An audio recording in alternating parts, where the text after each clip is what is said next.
Subscribe to Knowledge Gate Bytes channel, जहां हम discuss करते हैं computer science related topics small videos में। तो चलिए भी बात करते हैं knowledge representation. I will go by definition. It is a study of how knowledge can be represented in a computer system that mimic human thoughts and reasoning. तो यहाँ पे दो बातें इंपॉर्टेंट है नॉलेज रिप्रेजेंटेशन में, नोटिस करिए। बात सिर्फ ये नहीं कि आपको नॉलेज सिस्टम में स्टोर करना है, वो तो है ही है, साथ में ये भी लिख रहा है it should mimic human thought and reasoning. तो ह्यूमन कैसे सोचता है, कैसे काम करता है, रीजनिंग कैसे करता है, लॉजिक कैसे लगाता है, वो चीज़ का यहाँ पे मिमिक करना, एक तरह से नकल करना है ना, उस तरह का बिहेवियर होना चाहिए। क्या क्या कंपोनेंट्स है सर? दो चीज़ें हैं। पहला है facts, true information relevant to a specific domain. तो वो चीज़ है जिसके ऊपर हम रीजन करना स्टार्ट करते हैं। जैसे मान लीजिए हम बोल देते हैं suppose sun rises from the east. अब ये एक फैक्ट है, इसमें कोई विचारधारा नहीं है, अपना अपना फ्रेम ऑफ रेफरेंस नहीं है। अगर सूरज पूरब से उगता है तो उगता है, ये फैक्ट है। ये तो point number one, representation. How the fact are normally expressed often using logical structure. अब इस बात को आप सिस्टम में रिप्रेजेंट कैसे करेंगे? एज अ स्टेटमेंट लिखेंगे, कोई वेरिएबल बनाएंगे, प्रपोजिशन लॉजिक यूज करेंगे, सिमेंटिक नेट यूज करेंगे, बहुत सारे मैकेनिज्म आगे हम देखेंगे। तो अगर एग्जांपल की बात करें, जैसे मान लीजिए एक फैक्ट है that Charlie is a dog. अब ये कोई पूछ नहीं रहा, वो बता रहा है कि चार्ली डॉग है। नाउ द लॉजिकल रिप्रेजेंटेशन, जो फर्स्ट ऑर्डर लॉजिक में हम लिखते हैं क्या, तो दे यू सी, ऐसा समझा रहे हैं कि डॉग एक फंक्शन है, उसके अंदर जो भी लिखेगा that will be a dog. तो अगर मैं लिखता हूँ डॉग एक्स, तो एक्स डॉग बन जाएगा। यहाँ पे चार्ली डॉग है, मुझे पता है, तो now there is a function कि इसका मतलब क्या है, चार्ली इज अ डॉग, है ना। अब इसका एडवांटेज क्या है, अगर कोई और भी डॉग होगा तो उसको रिप्रेजेंट करने के लिए भी हम ये फंक्शन यूज कर सकते हैं, है ना। दो तीन बातें में ध्यान रखनी है, हेडिंग्स ध्यान रखिएगा, because headings are very important. University exam में टीचर देख के नंबर देता है। Characteristics and semantics, clearly define the rule of structure and meaning. Syntax मतलब क्या स्ट्रक्चर है, सिमेंटिक्स मतलब क्या मीनिंग है। तो ये स्ट्रक्चर जैसे फॉर एग्जांपल हम लेके चल रहे हैं, इसको क्लियर कट रिप्रेजेंट करना और इसका मतलब बताना, इसमें क्लैरिटी होनी चाहिए। Next, expressive capacity, ability to convey all necessary domain knowledge. तो ऐसा ना हो कि रिप्रेजेंटेशन हमारा इतना वीक हो कि हम सब बात रिप्रेजेंट कर ही ना पाए, है ना। तो रिप्रेजेंटेशन कंप्लीट होना चाहिए। And last thing is efficiency, support effective computing and reasoning. तो अब जो हमने फैक्ट्स रिप्रेजेंट कर लिए, सिर्फ फैक्ट्स को लेके तो बैठेंगे नहीं, बाद में उन फैक्ट्स के ऊपर काम करेंगे कुछ और डिराइव करने के लिए, रीजनिंग करने के लिए। तो अगर वो हम करना चाहते हैं तो कर पाए, है ना। तो डेफिनेशन आप समझ गए, कंपोनेंट्स में facts and representation, example we have and then we have characteristics. एक एग्जांपल पूरा यूज करता हूं ए से लेके जेड तक, सो दैट द आइडिया। जैसे यहां पर देखिए एक फैक्ट है that book x is available in the library. इस पूरे कोर्स के अंदर मैंने जगह जगह पे बहुत सारे एग्जांपल्स यूज किए हैं to give you more clarity over the idea. तो book is available in the library, अब इसको रिप्रेजेंट करने के लिए क्या किया, देखिए एक लॉजिकल स्ट्रक्चर, एक फंक्शन बनाया अवेलेबल और ब्रैकेट में लिख दिया बुक एक्स। तो इस बात का मतलब यह है कि फिलहाल जो बुक एक्स है वो लाइब्रेरी के अंदर अवेलेबल है ना। अब सिंटेक्स की और सिमेंटिक्स की अगर बात करें तो क्लियर कट जैसा बोल रहा है, एक फंक्शन अवेलेबल है जो क्लियरली डिफाइन करता है कि whether there is a specific book right now available in the library और नॉट। एक्सप्रेसिव कैपेसिटी की बात करें तो लॉजिकल स्ट्रक्चर एकदम शानदार है, और आप इसके अंदर जो भी बुक का नाम लिखेंगे वो यूज करके आप इस फैक्ट को रिप्रेजेंट कर सकते हैं कि that book right now is present in the library. और एफिशिएंसी की बात करें तो such representation supports quick query about book availability, facilitating the effective information retrieval, decision making. कोई लाइब्रेरी मैनेजमेंट सिस्टम टाइप की अगर चीज है तो वहां पे इस फंक्शन का आप यूज कर सकते हैं। एक छोटा सा एग्जाम्पल हो गया। अब बात करते हैं नॉलेज एक्विजिशन के बारे में। इस बात का क्या मतलब है, तो first I directly go by the definition.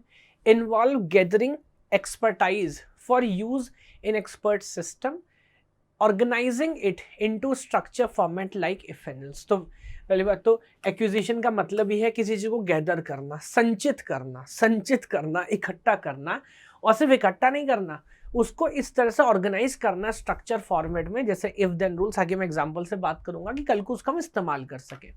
Also refers the process of absorbing information into memory and focusing on effective retrieval. देखिए मैं बार बार इस बात पर नोटिस करा रहा हूँ आपको, क्या बात सिर्फ इंफॉर्मेशन गैदर करने की, एब्जॉर्व करने की नहीं है, क्या इफेक्टिव तरह से उस इंफॉर्मेशन का हम रिट्राइवल कर सकते हैं कि नहीं, that is also important.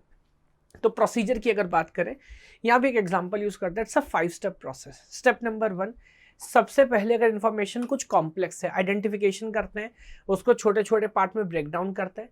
Then conceptualisation, कौन कौन से की कंसेप्ट्स हैं, की टॉपिक्स हैं, उनको समझना। Then formalization, organize knowledge formally for pragmatic use, तो उसको फॉर्मलाइज करना, जैसे भी हम फंक्शन की टर्म्स में देख रहे थे, अरेंज करना। Implementation, code the structured knowledge, तो उसको फाइनली स्ट्रक्चर वे में इम्प्लीमेंट करना। एंड फाइनली मतलब किसी प्रोग्रामिंग लैंग्वेज का यूज करके प्रोलॉग वगैरह। एंड देन टेस्टिंग, देखना कि सही से काम कर रहा है कि नहीं कर रहा। तो इसके एक एग्जाम्पल बहुत अच्छा बना है, इसको देखिएगा। मेडिकल से इस एग्जाम्पल को यूज कर रहा हूँ। तो जैसे यहाँ पर हमारे पास क्या आइडेंटिफाई करना, स्टेप नंबर 1 हम क्या कर रहे हैं, कोई स्किन डिजीज डायग्नोसिस अगर सिम्टम्स हैं तो कैसे हम कोई डिजीज डायग्नोस कर सकते हैं, उसका पूरा केस स्टडी बनाया छोटा सा, ध्यान से देखिएगा। सबसे पहले identification, break down the domain of skin disease into manageable categories, जैसे वो इन्फेक्शियस है कि नहीं, नॉन इन्फेक्शियस है, इन्फ्लेमेटरी है, एलर्जिक है, इस तरह के कुछ आइडेंटिफिकेशन हो सकते हैं। उसके बाद कंसेप्चुलाइजेशन, कुछ इंपॉर्टेंट की टर्म्स हो सकते हैं।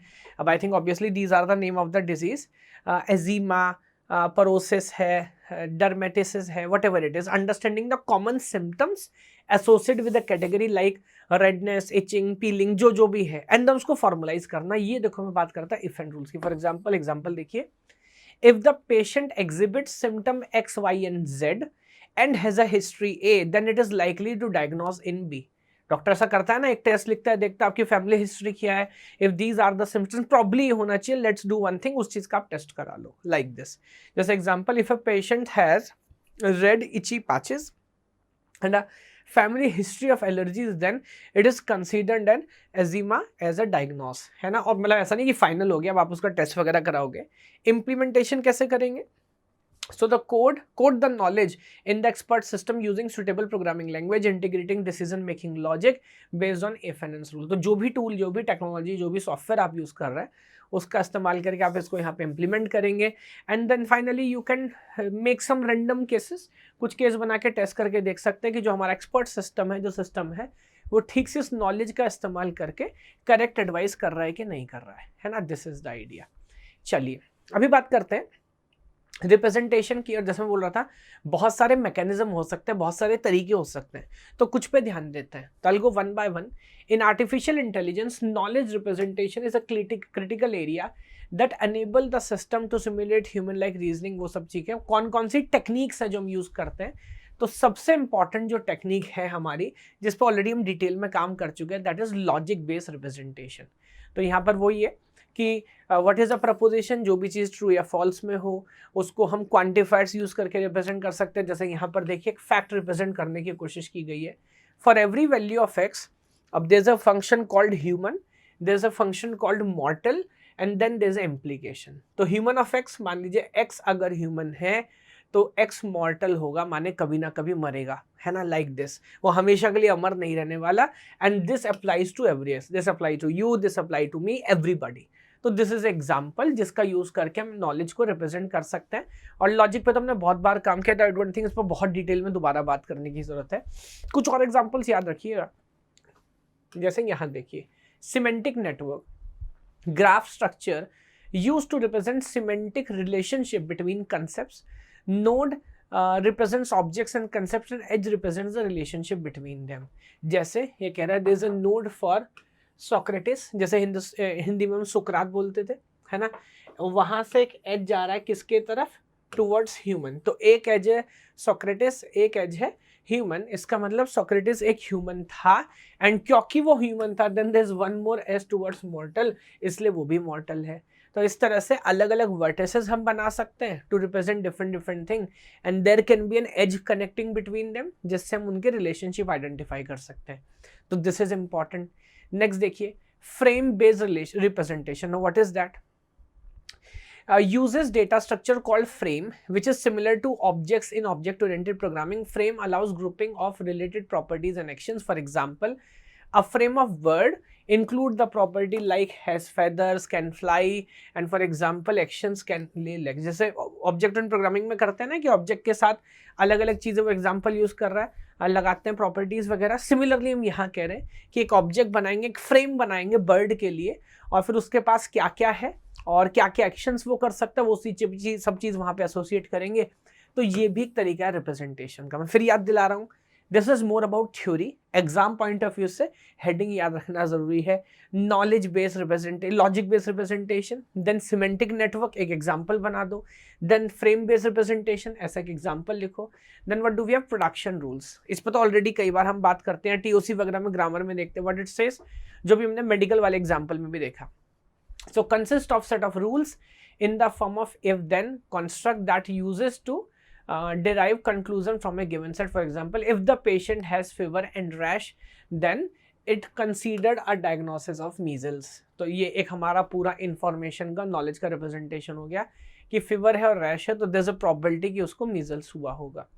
ऑन्टोलॉजीज, अब ये क्या चीज है, formal representation of set of concepts within a domain and the relationship between those concepts. They are used to reason among entities within that domain and are often employed using a semantic web application. तो जैसे again अभी हम देख रहे थे ना medical में, उसी का एग्जांपल है। मान लीजिए हमारे पास कोई सिम्टम्स हैं, डिजीज हैं, ट्रीटमेंट्स हैं, तो ये सारे वर्ड्स आपस में रिलेटेड हैं, क्या इनका रिलेशनशिप है, और जैसे ER डायग्राम का अंडरस्टैंडिंग है ना कुछ वो वाला, और how they are associated to a disease, how they are associated to each other, इस सारी चीज़ पे हम काम कर सकते हैं। ये एक रिप्रेजेंटेशन करने का तरीका हो सकता है। Then there is called Bayesian network and there is idea called neural network. तो बायजन नेटवर्क की बात करें तो यहाँ पर हम डैग बनाते हैं, DAG direct acyclic graph. So probabilistic models that represents a set of variable with their conditional dependencies via DAG, they are useful for handling uncertainties in AI. देखो AI में पॉइंट क्या है ना, हर चीज फजी होती है ना। किसी भी चीज में ऐसा नहीं जैसे डिजिटल में करते हैं, जनरल कंप्यूटर साइंस में करते हैं ना यस और नो, तो यहाँ पे दिस इज नॉट यस और नो। सो फॉर एग्जांपल देखिए, a network might represents a probabilistic relationship between a disease and a symptom, allowing the system to infer disease probabilistically which is observed as a symptom. For example, अगर symptom X है तो ऐसा नहीं है कि Y होगा ही होगा, दिस इज नॉट यस और नो। तो मैं बोल सकता हूँ suppose there is a 70% possibility, अगर आपको ये सिम्टम है तो इस बात के 70% चांस है कि आपको डिजीज होगा। इस तरह की बात कर रहा है, प्रोबेबिलिटी के बेस पे बात कर रहा है ना।